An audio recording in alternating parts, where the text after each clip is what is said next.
Hello everyone, it's Justin Rilland, back again with a new video. And in today's video, I just want to do a brief channel update and explain where I've been and why I have not been uploading any content to the channel in a while. Now, this is my first video of 2020, so I guess late Happy New Year to everyone. But before we get into this update, I want to say that I just want to explain if I sound different in this video, it is because I am doing a display capture using OBS with the internal mic on my Surface. So hopefully it sounds okay. It's the only mic I have right now. I don't have any professional microphones right now, and I don't think I really have the space to get one because I live in a small house and my bedroom is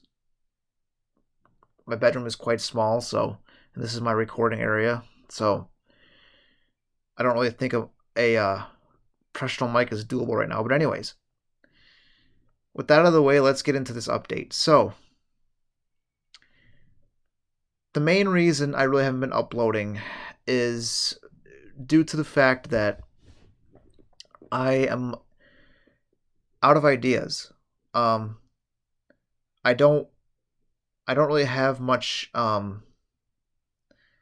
content that I can't think of a lot of content to upload. I wanted to do a review of my iPad Mini 5. However, I find that I am much better at tutorials than I am reviews. Also, you may not, for those who are sighted who watch me, there probably won't be any face cams anymore because I don't want to, I have trouble with my camera work, because for those who are new here, I am blind. So I do have trouble with my camera work, and I don't really want to have to, excuse me, I don't want to have to really worry about making sure my camera's right or that kind of stuff. So you might see more display captures on OBS or screen recordings on the iPhone, or the iPad, depending on what type of content I'm doing. So that's that. Next, I want to talk about my virtual machine tutorials. Now, I do plan on doing more of those. However, I'm going to change a few things up here. So, in my last virtual machine, my first two virtual machine videos, I was using VMware Player to create virtual machines and get them configured in the tutorial.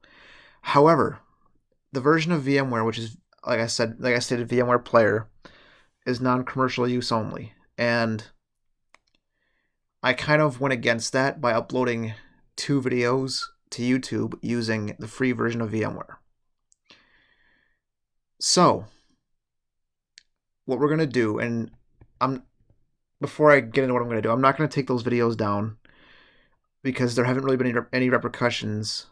I have not, nothing's really happened to me at all. So my channel has been fine. So I think it'll be okay if I keep them up, but there won't be a third VMware video.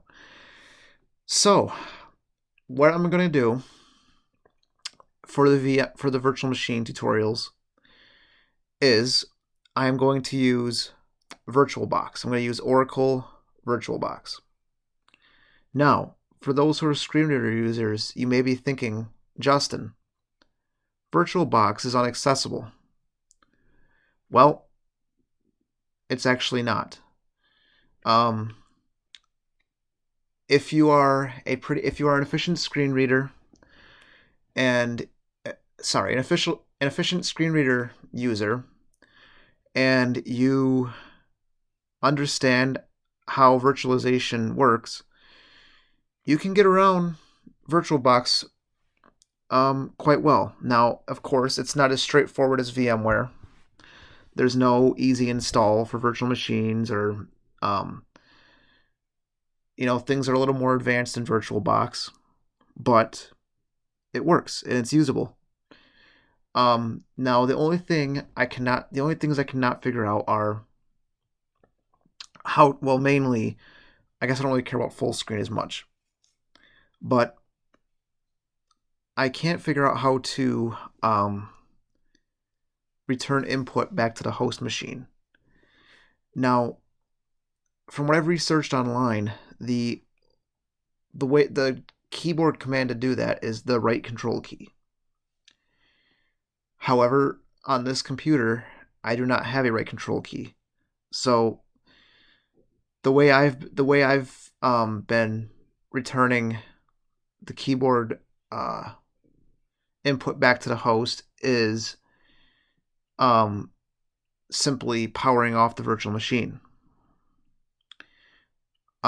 So I'm gonna do some more research into that, and if any of you are aware, like if you know how to do that, like how to what the I can't even talk. Jesus Christ!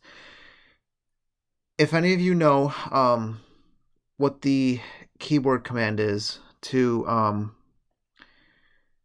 return the input back to the host, please feel free to let me know in the comments section. I would greatly appreciate that. However, if you do not know, I will continue to research, and I will go from there. Next, I want to discuss live streaming. I would like to do more live streams on this channel, and I've been using Streamlabs to live stream on mobile. And I have heard of a few people having issues with the voiceover cursor on Streamlabs jumping around the interface. Now, when I use Streamlabs, I think it was probably either at the end of July or the beginning of August. I did not have that issue.